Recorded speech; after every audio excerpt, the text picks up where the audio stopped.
Hello, welcome back to my channel. So in this video, I want to talk about Rachel and Doug in the last episode. So Doug comes up with this idea out of nowhere, 2 days out of prison, and it's the weekend. And he's not supposed to leave the house on the weekends because he's on house arrest, but he comes up with this grand idea that he wants to go surprise his father and his family because none of them know he's been released yet, and he wants to go surprise them a day before Father's Day. And Rachel was like, this is a bad idea. You're being stupid. You're only 2 days out of prison. You're acting like what got you into prison to begin with. You're not thinking things through. And Doug's like, I'm going to be all right. And he calls his parole officer. Of course, his parole officer isn't there on the weekends. And he just leaves a message like, hey, I'm going to go see my dad for Father's Day. Here's his address. Blah blah blah, and then hangs up. And Rachel's like, I'm pretty sure that's not gonna work and they're not gonna be okay with that. But Doug's like, I don't care, let's go. And Rachel was super annoyed. She's like, have you learned anything in this past 11 years of being in prison? And he's like, yeah, I learned I can do what I want. And she says, you know, you have some easy rules you need to play by, and you can't even play by these easy rules. So she's already looking like she's losing faith in her relationship with Doug because Doug's being impulsive. And Rachel realized no matter what she said, she wasn't going to change Doug's mind. Doug said that his dad's health isn't good at all and his days are numbered, and he's gonna go visit his dad and surprise him a day before Father's Day, and there's nothing to it. He's gonna do what he wants. And Rachel realized no matter what she said, Doug was going to do what Doug wanted to do. She told Doug he's playing with fire. And she says the system knows his thumbprint. This is what Doug is known to do. She's saying she's getting to know a side of Doug that she's totally not comfortable with. And trust me, we're going to get into that whole family thing here in a minute. I got a lot to say about that, trust me. So Doug gets Dougie Jr. ready, helps him do his hair, and they go drive the 2-hour drive to go see Doug's family. Rachel's not happy at all, and even Doug Jr. can feel the tension in the car and said something about it like, hey, you guys don't seem happy, what's going on? And Doug, he thought everything was going to be okay. He's like, okay, we're just going to get on the road by 8:30. Let's set this alarm. Everything will be okay. But man, you're not even supposed to be out of the house on the weekend. And Doug has no idea who's even over at his dad's house. And usually there's people there that are on probation and parole that Doug's not even supposed to be around. So Rachel's worried about that too, because Doug can be violating his house arrest by being around people on probation and parole. So Doug said he grew up in a lower income area, and that's where his dad and father live. He said growing up, if they didn't have welfare or free stuff, they have no idea how they would have got by, but they had each other growing up. So Doug gets there, he sees his dad starts crying, he embraces his dad, embraces his nephews, and it seems like, you know what pissed me off? He was more excited and happy and embraced his dad and his little nephews and cousins way more than he did to his own son, Doug Jr. That's what I realized. It broke my heart. I really hope he showed more emotion to Doug Jr. when the cameras weren't running, because if not, I think that's so messed up. And here's a little backstory. So this girl here, this is Doug's sister, aka Dougie Jr.'s aunt. She's the one that had custody of Doug Jr. before Rachel got him.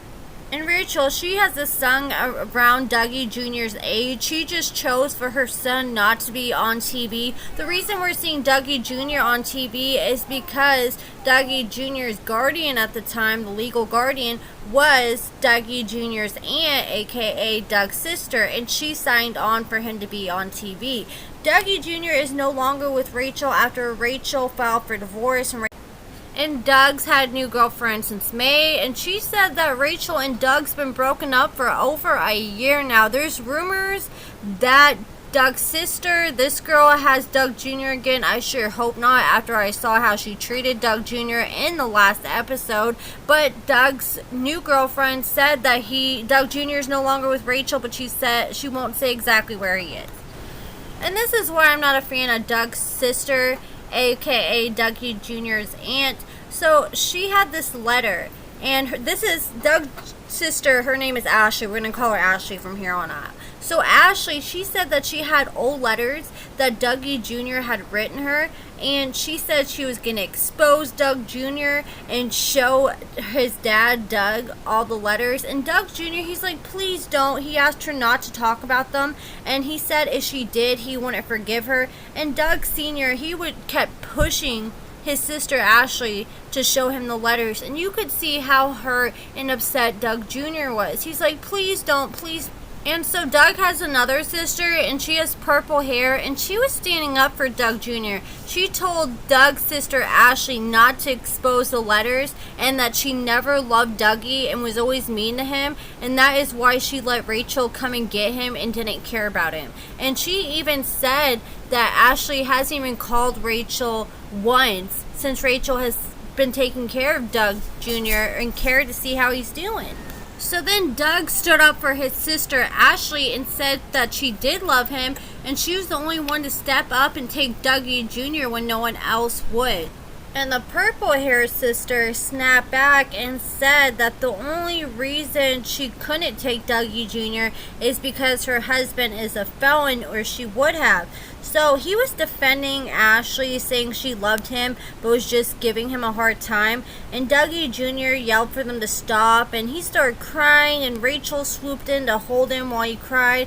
And it was just, I'm really glad Rachel stepped in and was hugging him. And Doug, his dad, like, if you can see this is making your son upset, when your son was probably writing letters to his aunt, just venting his feelings about his dad, because his dad, for most of his life, has not been a good father role for him. And then he probably didn't expect for his aunt to turn around and expose him to his dad. And not only to his dad, but in front of a whole camera crew on national television. And while Dougie Jr. is crying and Rachel's hugging him, comforting him, his dad just keeps cussing out everyone, calling his sister a B word, and just keeps going on. Like, his dad, okay, like, we see Dougie Jr. kind of roast his dad here and then, like, you probably dropped the soap, you filthy womanizer. But he's 11. That's his sense of humor. He's still a child. But for Doug, his dad, to be sitting here and wanting to embarrass his son all the time and thinks that's how you bond with your son, I think Doug needs to show his son more emotion and be more understanding towards his son. It's crazy. And, it's sad, because I really hope Doug Jr. isn't back with his aunt or somewhere crazy, because it seems like Rachel was the most stable and most loving environment that Doug Jr. has probably seen his whole life. So that's it for this video. Let me know your thoughts in the comments below. Make sure you give this video a thumbs up, subscribe, and thank you so much for watching.